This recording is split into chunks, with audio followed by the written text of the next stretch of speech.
शुरुआत होती है कैलाश पर्वत से, जहां महादेव ध्यान में लीन रहते हैं।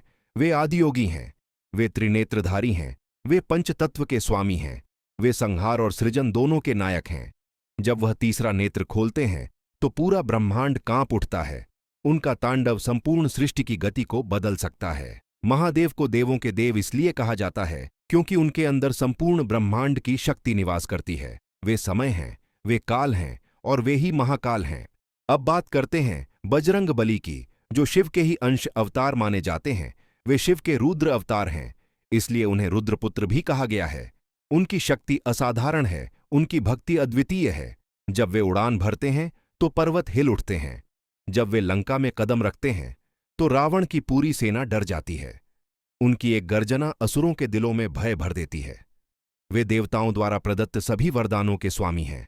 वे अमर हैं, वे तेजस्वी हैं और वे पराक्रम की सबसे बड़ी मिसाल हैं। लेकिन असली रहस्य यह नहीं है कि किसके पास शक्ति ज्यादा है।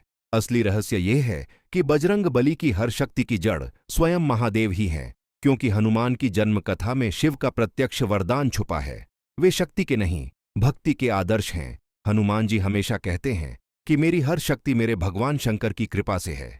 वे कभी अपनी शक्ति का अभिमान नहीं करते, बल्कि हर बार यह बताते हैं कि मैं जो भी हूं, राम और शिव की कृपा से हूं।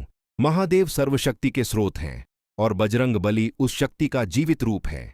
इसलिए यह तुलना करना उचित ही नहीं कि कौन ज्यादा शक्तिशाली है, क्योंकि शक्ति एक ही है जो महादेव से निकलकर बजरंग बली तक पहुंचती है।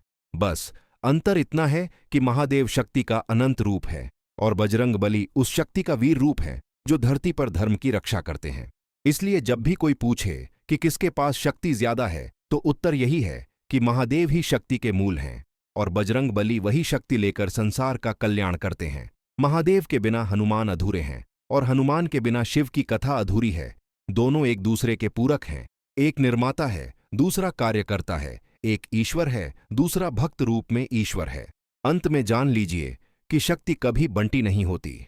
शक्ति एक ही होती है, जो महादेव में अनंत के रूप में है और बजरंग बली में अजर अमर पराक्रम के रूप में, और इसी में छिपा है सबसे बड़ा रहस्य कि इन दोनों में किसी को कम या ज्यादा नहीं कहा जा सकता, क्योंकि दोनों एक ही दिव्य ज्योति के दो रूप हैं।